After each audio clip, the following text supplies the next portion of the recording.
¿Empieza a llorar? Sí, saca espuma por la boca. Se empieza a morder una chicha. Sí, loco. Pero mira, tú la tienes más tiempo, Marco. Te hablan, vato. Mande. Tú la tienes más tiempo. ¿Cómo si de veras? Maldito hombre. Por eso no digo nada. Como si de veras. Es tuya forever. No. No me lo besa. Muy bien. Ok.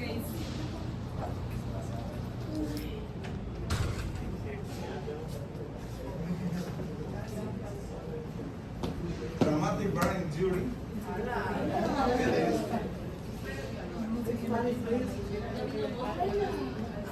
You know speaking Mandarin?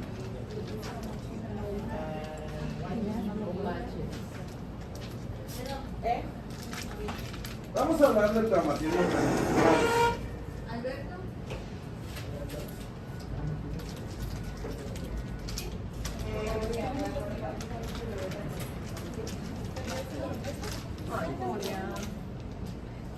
Para que ustedes puedan entender, primero que nada, el traumatismo craneoencefálico, ¿ya llevan neuro?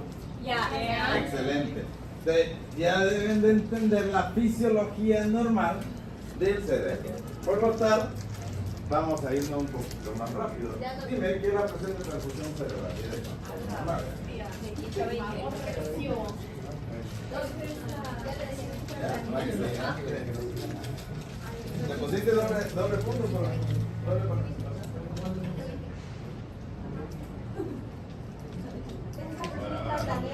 Dice que era dulce.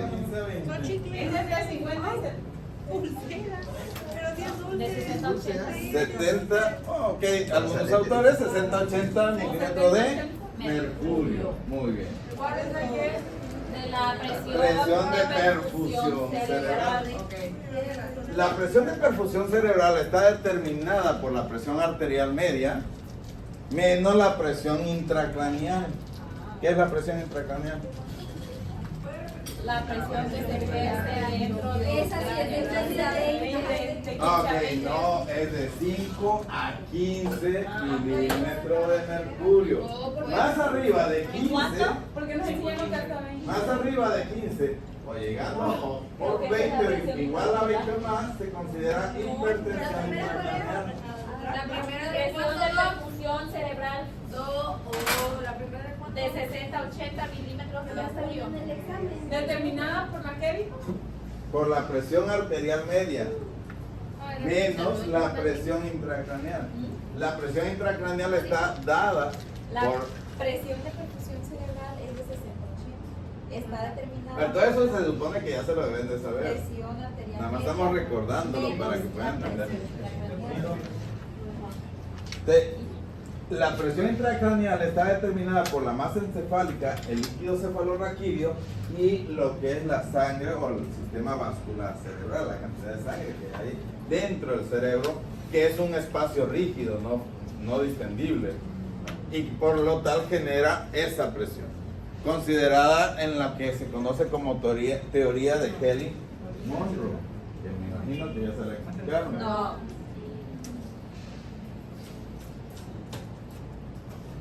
El traumatismo craneoencefálico, como todo trauma,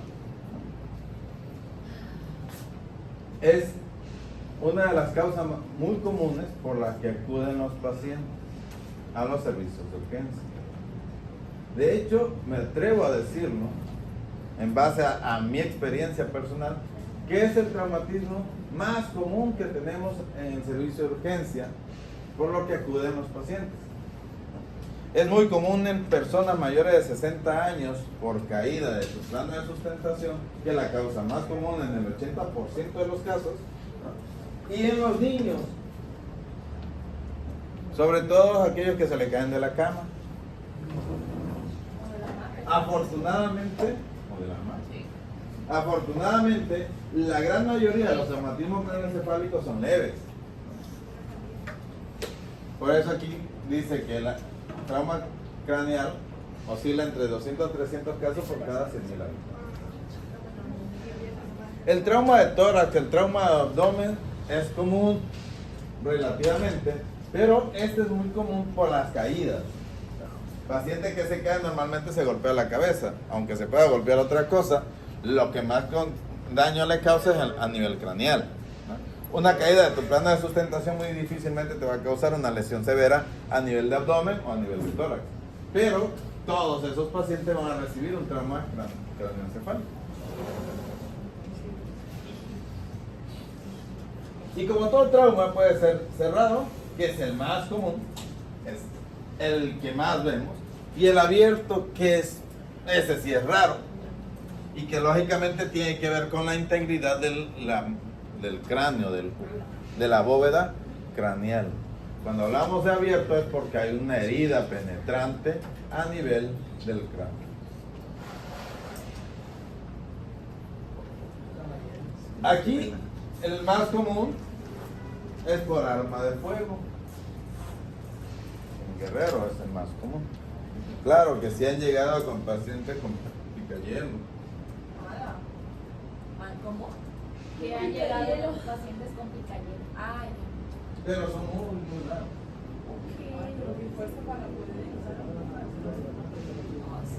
No. como de No. De hecho, encerrada es la causa más común.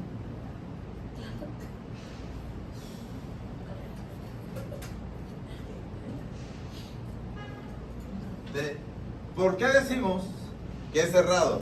Porque no hay ni un proceso o una solución de continuidad en los tejidos que rodean al cerebro. Una de las causas más comunes del trauma cerrado es el mecanismo de aceleración, desaceleración. De hecho, ustedes que investigaron, que hicieron su tarea acerca de la cinemática del trauma, van a ver o se dieron cuenta que de acuerdo a la ley de Newton, que un objeto permanece en movimiento a menos que haya algo que lo detenga. Muy bien, pero cuando vamos en un impacto, si vamos en un vehículo, son tres cosas que van en movimiento: el vehículo, nuestro cuerpo y nuestros órganos. O sea, yo, la persona externa, pero también mis órganos van a la misma velocidad. ¿Qué pasa cuando vamos, por ejemplo, aquí agarrados en un autobús y choca o se detiene bruscamente? Que normalmente aceleramos y desaceleramos. Y ese impacto hace que sufra dos tipos de lesiones el cerebro, porque se mueve uno al frente y otro de rebote. Nos puede condicionar, o es la causa más común de un trauma cerrado, que puede ser una conmoción cerebral, un hematoma cerebral, una lesión axonal difusa, etc. Ahora, en cuanto a la severidad, lo vamos a utilizar. Normalmente se utiliza la escala de coma de Glasgow y podemos decir que un trauma es leve, trauma moderado o trauma grave. Y es en base a esa escala que dice que de 14 a 15 puntos es leve, de 9 a 13 es moderado y de 3 a 8 es severo. La escala de coma de Glasgow ya se la conoce. obvio. De 15 puntos evalúa verbal, ocular, Para que no se les olvide, 6, 5. así es ocular, verbal y y motor. motora. 4, 5, 6. Perfecto. Así no se le va a olvidar nunca. Son ojos, boca, extremidades. Muy bien, a ver. Dime la visual. ¿Cómo exploramos lo visual? No, la apertura ocular. ¿Cómo lo va? ¿Cuántos puntos y cómo va? De los puntos de la escala de Glasgow. De la escala de Glasgow.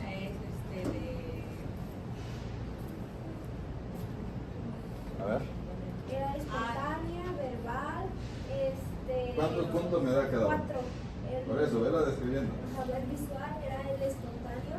Que ¿Cuántos puntos da? Ahí te da 4 puntos. El verbal, ese te da 3 puntos. A la orden, Da 2 y Al dolor. no, al dolor digo, dos. al dolor Y el 2 otro puntos así, y pues no nada responde. Muy no bien. responde. Dime.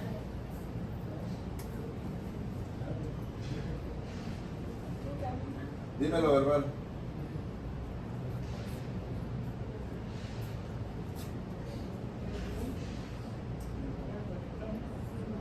Coria.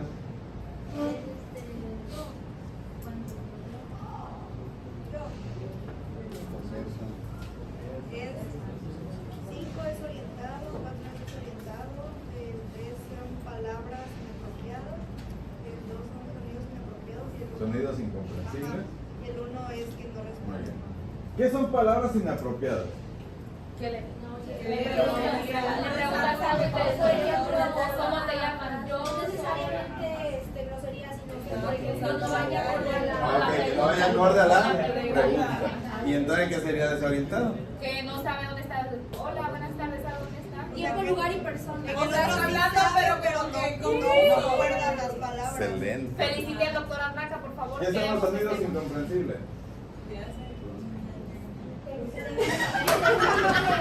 Sí, así, así. De hecho, más o menos como cuando estábamos en casa. Promotor. No, ¿escuchó lo que dijo Axel? Es el de 6, es el de obedece órdenes, localiza órdenes.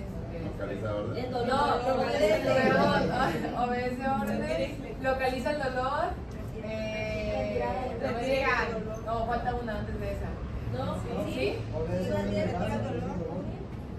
Retira el dolor. Ajá, es obedece órdenes, localiza el dolor, retira el dolor, es lo de la decorticación y la descerebración y la última es que no haya respuesta. Ok. Extiende, flexiona. Ah, bueno, pues. Y sin respuesta. Oye.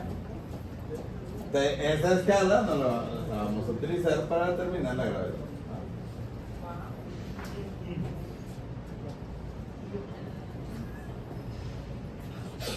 Excelente. ¿Por qué no es lo mismo esto que esto? O sea, ¿por qué no es lo mismo extender que Porque uno es flexionar? más grave que el otro. Muy bien. Hay un periodo. Espérese, no le tomamos foto. O bien la escala de coma Raimondi, pero que realmente no se utiliza mucho. Pero falta de caso. Mejor les paso las diapositivas. Ah, sí. Pero la pasa. Mejor. Muy bien. Esas son puras estadísticas, ¿eh? No le hagan caso a las estadísticas. Ahora, normalmente los pacientes con trauma craneoencefálico, ¿cuál es el estudio ideal? No. Una resonancia. De hecho sí era tomografía Sí, era tomografía. computarizada. Pero necesitamos tener criterios para cuando se lo voy a tomar. Para eso nos utilizamos los criterios de la Canadá, no, la canadiense. Criterios canadienses.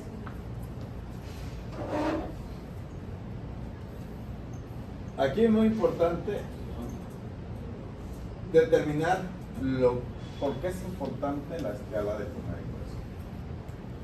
Una de las lesiones más severas y que no se llega a ver en la tomografía, sino que ahí sí requerimos una resonancia magnética, es la lesión axonal difusa. Dígame, ¿qué es una lesión axonal difusa? Es una lesión al axón. Muy bien. ¿Y qué son los axones? Los que guían los estímulos. Por donde viajan todos los estímulos Nerviosos. nerviosos. Muy bien, que tenemos ascendentes o aferentes y efferentes. De un paciente con una lesión axonal difusa, normalmente se caracteriza por estar en coma, que puede o no despertar, o sea, ser permanente. Y el problema es que el paciente que no despierta, que se mantiene en coma, tiene mayor riesgo de mortalidad. No es cierto. El problema es que no va a haber una lesión visible en la tomografía. Y en la resonancia magnética se llegan a ver las microhemorragias a nivel de los axones, donde hubo la ruptura axonal. Por eso es necesario hacer una resonancia magnética en T2. entiendo. ¿Qué no entiendes? Dice que el estudio de lesión en la cara. Ok, en el traumatismo craneoencefálico. ¿A quién le voy a mandar a hacer la resonancia? A aquel paciente en coma que el ataque sea normal. Así, simple. Como yo no veo una lesión axonal difusa en la tomografía va a ser normal. Pero si mi paciente está en coma, o sea que tenga un rasgo de 8 hacia abajo, a ese paciente tengo que sospechar que tiene una lesión axonal difusa. O sea que los axones que comunican la neurona con la parte externa de nuestro cuerpo están destruidos. Recuerde que dentro de la fisiopatología tenemos que ver primero el mecanismo por el que se produjo la lesión, que son, en la fisiopatología lo vamos a dividir así: lesiones primarias, lesiones secundarias, y actualmente existen no existen. Se manejan también las lesiones terciarias. Pero vamos a empezar con las lesiones primarias. Y hablamos de la cinemática del trauma en las lesiones primarias. ¿Por qué son las lesiones primarias?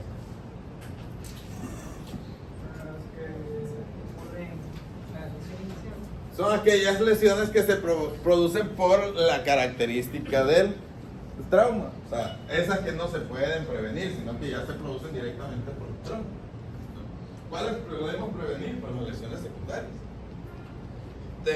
Como pueden ver, la gran mayoría se debe a lesiones por vehículos o de tránsito, de tráfico. Y las más peligrosas son las de los motos. Las caídas, las agresiones. Pero, pues estas son las más comunes. Aunque realmente, para las leves, las caídas son las más comunes. En las personas adultas mayores, las más comunes son las caídas.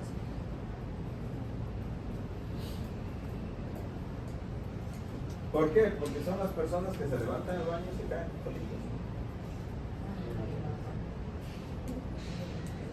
De caídas frecuentes de un adulto mayor hay que buscar la causa. No nada más decir, pues se cayó, hay que buscar la causa. Pueden ser alteraciones visuales, pueden ser alteraciones de las articulaciones, pero también pueden ser alteraciones del sodio, pueden ser alteraciones cardiovasculares. Hay que buscar una causa.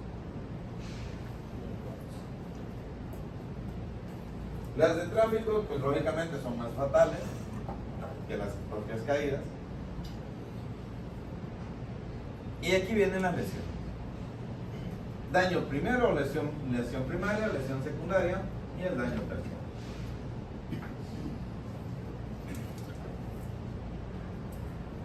Son esas que ocurren inmediatamente después del impacto. Tenemos la contusión, la conmoción, la lesión axonal difusa, los hematomas, las fracturas de bóveda craneal.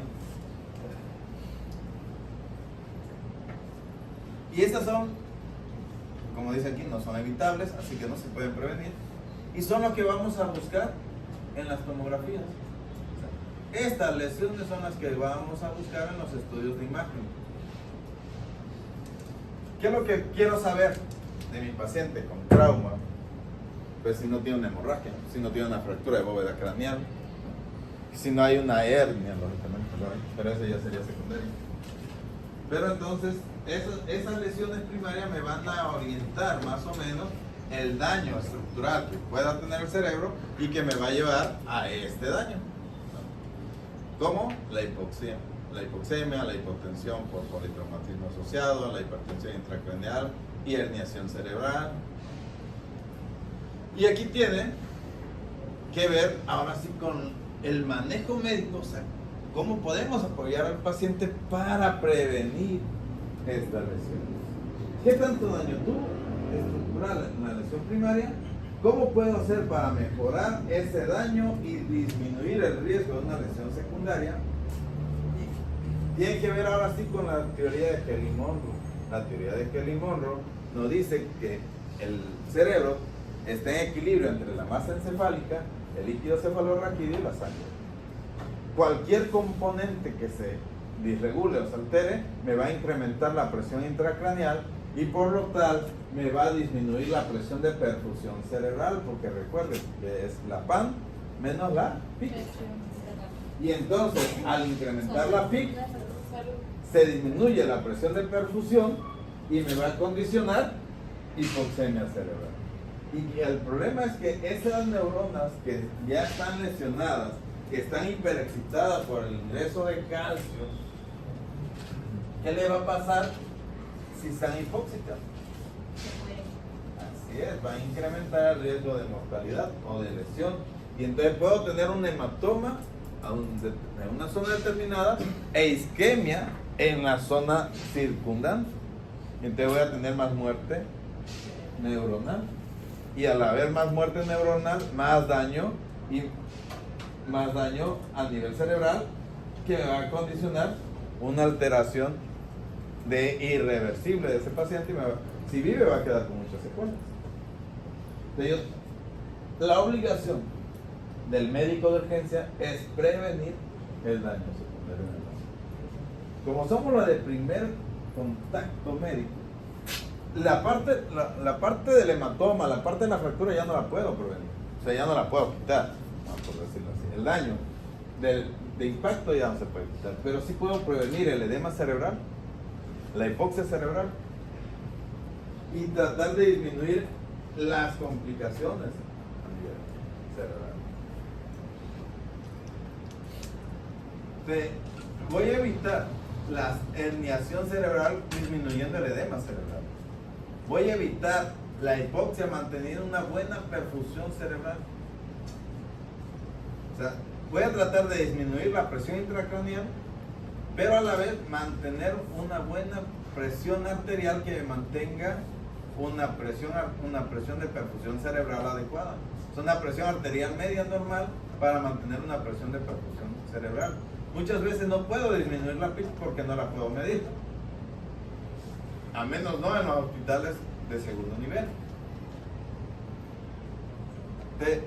Estas alteraciones me van a llevar a dejar una secuela, un proceso inflamatorio crónico como una encefalopatía postraumática, crisis convulsiva postraumática, encefalomalasias, etcétera, que ya son lesiones terciarias que pasaron de estar aquí y que ahora ya quedaron como secuela. Por eso, aunque nos dice la fisiopatología, realmente son las complicaciones tardías del traumatismo craneoencefálico.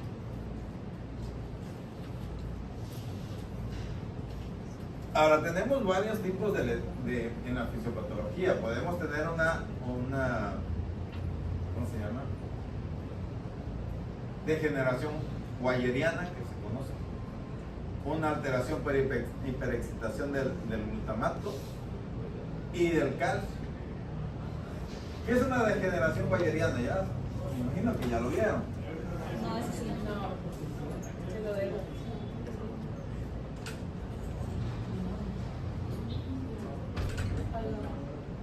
Nos cambiaron a... ¿Ya terminó la hora? No, falta todavía. El que nos va a decir psiquiatría. Psiquiatría, ¿no? Doc, yo tengo una duda. Doc, yo tengo una duda. Dijo que... Ya la seguimos en la siguiente clase. No, falta. ¿Cuánto falta? 6. 6 minutos. No, mira. Ya. Doc, pero yo tengo una duda. Dijo que